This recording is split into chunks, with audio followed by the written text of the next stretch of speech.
What's up, everybody? I'm the panelist, and just when you think you're having a quiet week in pop culture, things just start popping off. Netflix took a hit, HBO Max just got more expensive, George Lucas has even had enough of Star Wars, and Dungeons and Dragons fans are fighting over art once again. So let's break it all down. This is your panel weekly news. We'll start with Netflix, because the numbers weren't pretty. The streamer's latest earnings report showed a major shortfall, and the mainline reason was the $600 million tax dispute out of Brazil. That one hit the balance sheet hard and spooked investors overnight.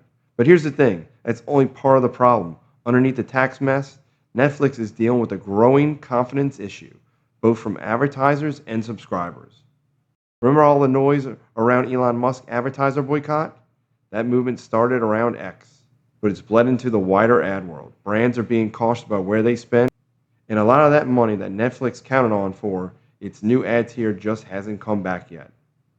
For now, you got slower ad revenue, a global tax fight, and an audience starting to question if the content justifies the cost. That's a triple hit headed into quarter four, which is unsettling with Stranger Things coming up on the horizon. Netflix used to define streaming. Now it feels like it's reacting just like everybody else. What do you think? Is this just a temporary stumble, or are we watching Netflix confidence dwindle? Now, meanwhile, over at Warner Brothers Discovery, the studio is officially reviewing strategic alternatives, which basically means they're looking for buyers.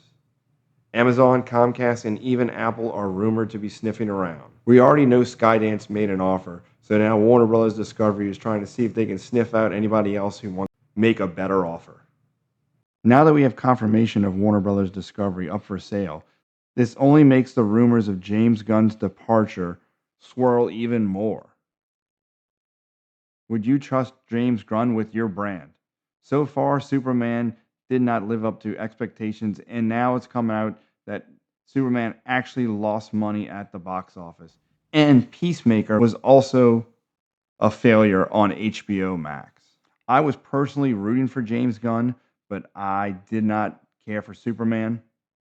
I thought Superman was just mediocre, and I hate that he put in all this effort to say, hey, you have to watch Peacemaker after Superman, which I thought was a bad move to set that up when Peacemaker was naturally not for children. We go from a cute, cuddly doll Crypto in Superman to then going to an orgy scene in the first episode of season 2 of Peacemaker. So for anyone that's buying this company, that's looking to buy Warner Brothers Discovery, you definitely have to decide if you want to keep James Gunn's vision around. What makes this even funnier is HBO Max quietly raised prices again. So they're hiking rates while shopping the company. So on that question to deal with comics, who would you trust with DC now? Apple, Amazon, Comcast, or Skydance? And speaking of the price hike, HBO's Max ad-free plan is now more expensive than Netflix. That is crazy. We're talking about $19.99 a month. That's while considering most people only keep these services for 1 or 2 shows at a time. Are you still paying for commercial-free streaming, or do you cave to the ad tier? I'm totally on ad tier. It doesn't bother me at all. I want to know who's still paying $20 a month for no ads. Next up, we're going to go into George Lucas finally saying he's moved past Star Wars. 13 years after selling Lucasfilm to Disney, he told the Wall Street Journal he's focused on the Lucas Museum and doesn't even think about Star Wars anymore. And honestly, who can blame him? After what's Disney done to that universe, I'd move on too. The guy built modern mythology, and it's a sad thing to see what Hollywood has done to this treasure. Here's another unexpected twist in the Star Wars saga, but what's new now? But I really can't say it's unexpected because no one cares anyway at the moment. Adam Driver reveals that he pitched a full-on sequel for his character, Ben Solo, Kylo Ren, titled The Hunt for Ben Solo. He teamed with director Steven Soderbergh and writer Scott Z. Burns. Lucasfilm was reportedly on board, but Disney and Bob Iger said no, citing, we don't see how Ben Solo could still be alive.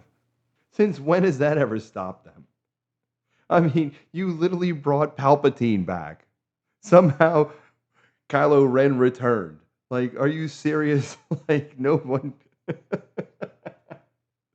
I mean, this is incredible. You're going to turn that down, but you're going to approve of Palpatine.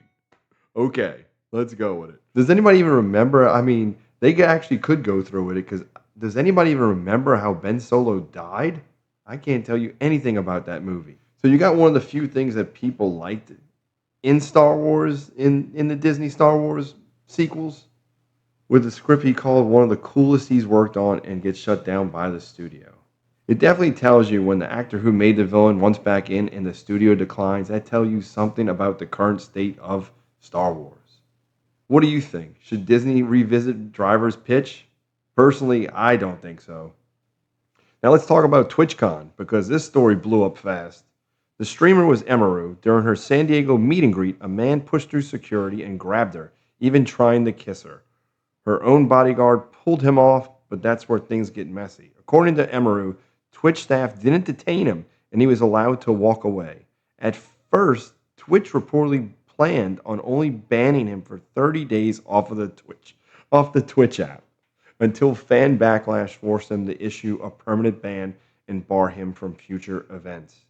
Even worse, Emaru's preferred security guard was already banned from TwitchCon because at a previous convention, he restrained another stalker. So that policy is under major fire now. If your security can't step in when something's happening, creators aren't safe, especially women creators. I mean, come on now. Twitch needs pros on site and zero tolerance for this stuff. Not after the fact PR statements, everybody. I mean, it's a strange world, everybody. And even after Charlie Kirk, you should not be telling anybody not to have their own security at any type of event that they want. Now, over in Tabletop, Dungeons & Dragons managed to start a fight without rolling a single die.